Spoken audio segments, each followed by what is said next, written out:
கோவை தெற்கு சட்டமன்ற தொகுதிக்கு வருகை தந்திருக்கக்கூடிய முன்னாள் மத்திய அமைச்சர், முன்னாள் மாநில தலைவர் திரு பொன் ராதாகிருஷ்ணன்ஜி அவர்களை அன்போடு வரவேற்கிறோம்.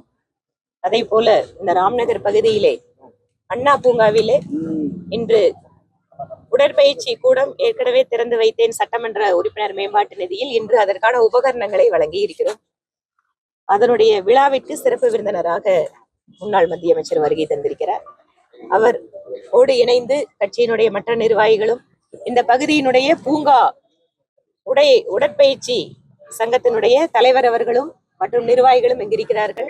அத்தனை பேருக்கும் நன்றி. இப்போது பத்திரிகையாளர்களை திரு பொன் ராதாகிருஷ்ணன் அவர்கள் சந்திப்பார். மரியாதைக்குரிய சட்டமன்ற உறுப்பினர் திருமதி வானதி அவர்களுடைய சட்டமன்ற உறுப்பினர் தொகுதி மேம்பாட்டு நிதியிலிருந்து இந்த அண்ணா பூங்காவில் புதிதாக அவர் உருவாக்கி கொடுத்திருக்கின்ற உடற்பயிற்சி மையத்தை திறக்கக்கூடிய ஒரு வாய்ப்பை எனக்கு தந்தமைக்காக அவர்களுக்கு என்னுடைய நன்றியை தெரிவித்துக் கொள்கின்றேன். தமிழகத்தில் அரசியல் சூழ்நிலை தேர்தல் நேரத்தில் மட்டும் மக்களை சந்தித்தால் போதும், மற்ற காலகட்டங்களில் இறப்புகளுக்கு போவது, வெத்த வீட்டுக்கு போறது, செத்த வீட்டுக்கு போறது, இந்த மாதிரிலாம் இதான் அரசியல்னு நடத்திட்டு இருக்கிறாங்க. ஆனால் திருமதி வானதி அவர்கள் பொறுப்பெடுத்த நாளில் இருந்து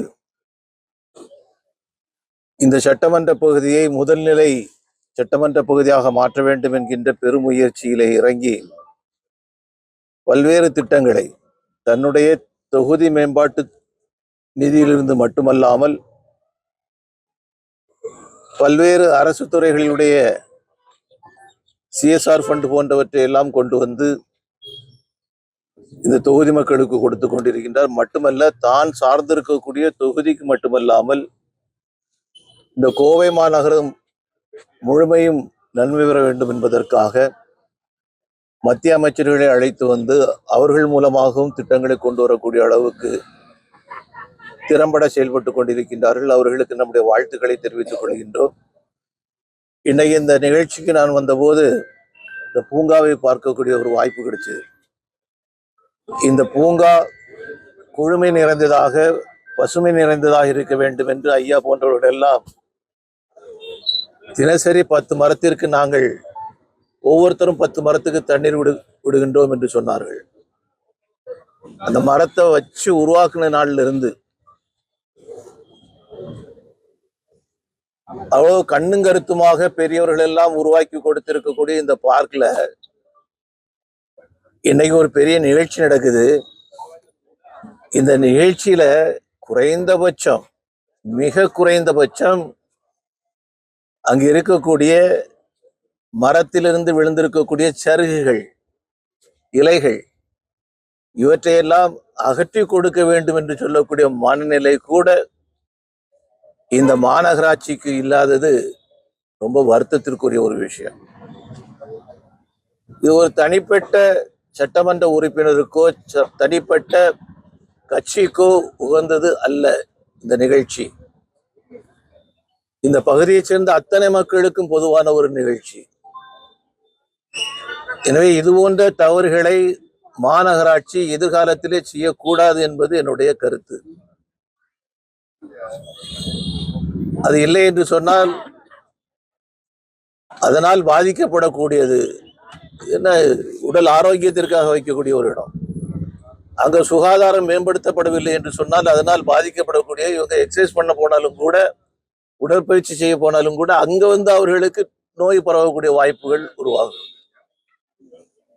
இந்த தவறை மாநகராட்சி செய்யக்கூடாது என்று நான் கேட்டுக்கொள்கிறேன். ஸ்கூல் எஜுகேஷன்ல டீச்சர்ஸ் எல்லாம் ஒரு கம்ப்ளைண்டா இருக்காங்க சார். ஏன்னா அப்பா எம்எஸ்சி ஆப்பிட்டு டேட்டா என்ட்ரி ஆப்ரேட்டராகவே ஸ்கூல் டீச்சர்ஸ் உருவாக்கிட்டாங்க. எங்களால் கிளாஸை நடத்தவே முடியதில்லை அப்படின்னு சொல்றாங்க. உங்க பார்வை எப்படி பாக்குறீங்க? இல்ல, பொதுவான பயிற்சிகள் கொடுக்கப்படவில்லைன்னு சொன்னா எது ஒன்று கொடுத்தாலும் புதிதாக கொண்டு வந்தாலும் கூட அது ஒரு சுமையாகத்தான் இருக்க முடியும்.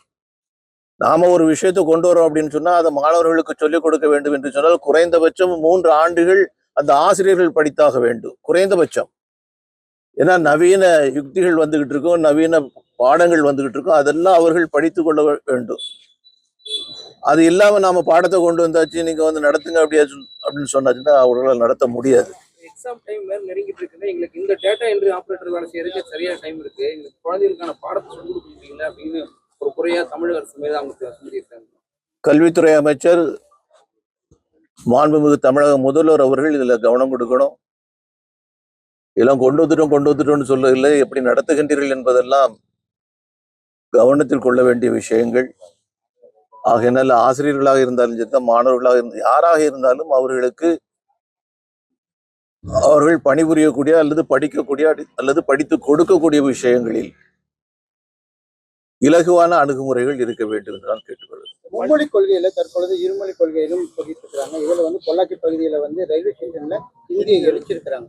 இந்திய வந்து தெரிஞ்ச எழுத்துக்கள் அழிக்கப்பட்டு தமிழ்நாட்டுல ஒரு காலத்துல வந்து காமராஜருடைய பீரியட்ல வந்து 30,000 பள்ளிக்கூடங்கள் ஆரம்பிக்கப்பட்டு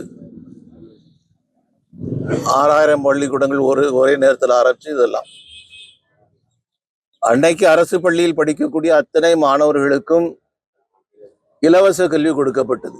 அன்னைக்கு மாச கட்டணம் வந்து 3 ரூபா, அது கட்ட முடியாம டிராப் அவுட் ஆகக்கூடாது அப்படிங்கிறதுக்காக இலவச கல்வி கொடுக்கப்பட்டது. இதெல்லாம் ஒரு காலத்துல நடந்த சம்பவங்கள். இன்னைக்கு தமிழக முதல்வர் அவர்களுக்கு என்னுடைய கோரிக்கை, தயவு செய்து இந்த நேரத்தில் நீங்கள் கட்டாயமாக ஒன்றை செய்தாக வேண்டும். என்ன அப்படின்னு சொன்னா, இங்க இருக்கக்கூடிய தனியார் பள்ளிகள், அந்த பள்ளிகளை யார் யார் நடத்துகின்றார்கள்?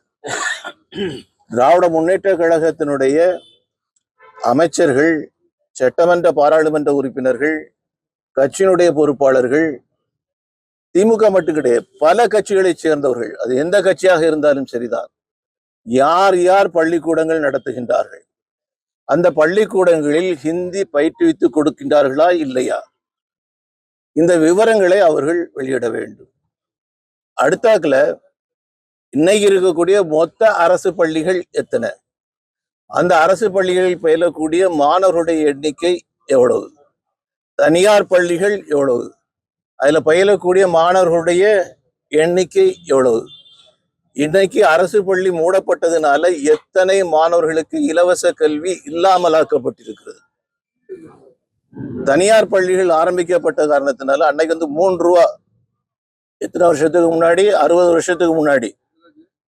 இன்னைக்கு தனியார் பள்ளிக்கூடங்கள்ல படிக்கணும் அப்படின்னு சொன்னாச்சுன்னா ஒரு மாணவருக்கு மிக குறைந்தபட்சம் 30,000 ரூபாய், குறைந்தபட்சம் 30,000 ரூபாய் அவங்க கட்ட வேண்டிய நிலைமையில் இருக்கு.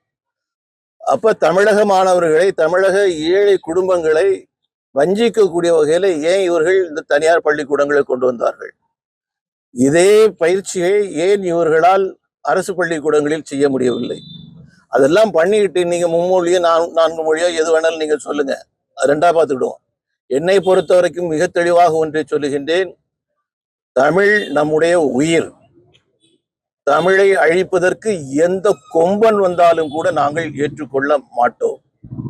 அதே நேரத்துல தமிழை வைத்து பிழைப்பு நடத்த வேண்டும், அரசியல் நடத்த வேண்டும் என்று சொல்லி யார் வந்தாலும் கூட நாங்கள் ஏற்றுக்கொள்ள மாட்டோம். 46 லட்சம் மாணவர்களுக்கு 2,250 கோடி கொடுத்தா தான் அவங்களுக்கு இதாகும் சொல்லி போட்டு மத்திய அரசு வஞ்சிக்குது அப்படின்னு சொல்றாரு அன்பில் மகேஷ். கல்வி உதவித்தொகை வழங்க அதுல வந்து முதலமைச்சர் சொல்லிருக்கக்கூடிய ஒரு விஷயத்தை நீங்க கவனிக்கணும்.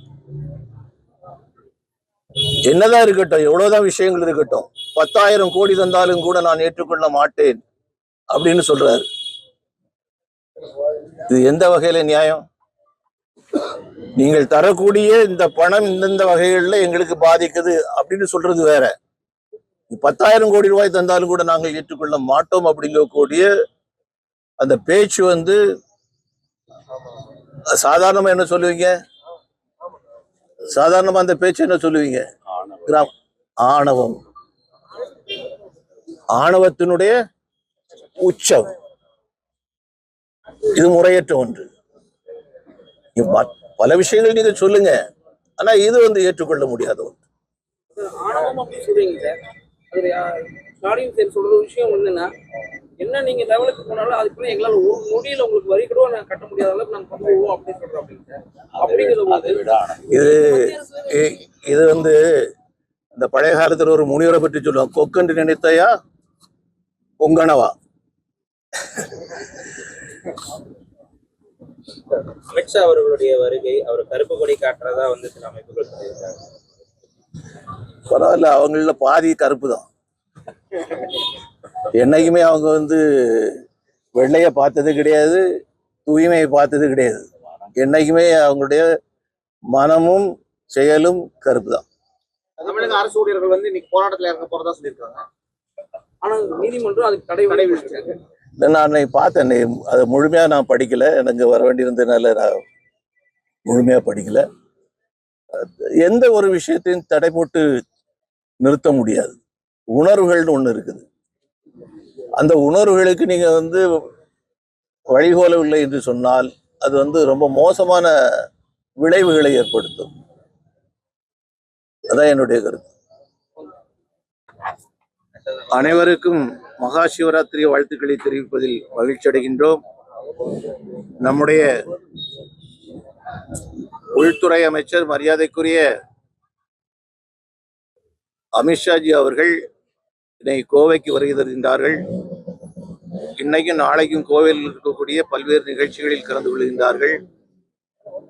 மகா சிவராத்திரி விழாவிலும் அவர்கள் கலந்து கொள்கின்றார்கள்.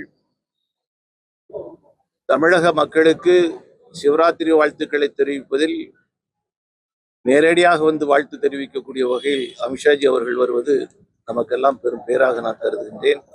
அவரை மனப்பூர்வமாக நாங்கள் வரவேற்கின்றோம். அலுவலக திறப்பு பிஜேபியினுடைய 3 அலுவலகங்கள், கோயம்புத்தூர் அலுவலகம் நாளைக்கு திறக்கப்படுது. அதே போல திருவண்ணாமலை அலுவலகம், ராமநாதபுரம் அலுவலகம், 3 அலுவலகங்கள் நாளை திறக்கப்படுது.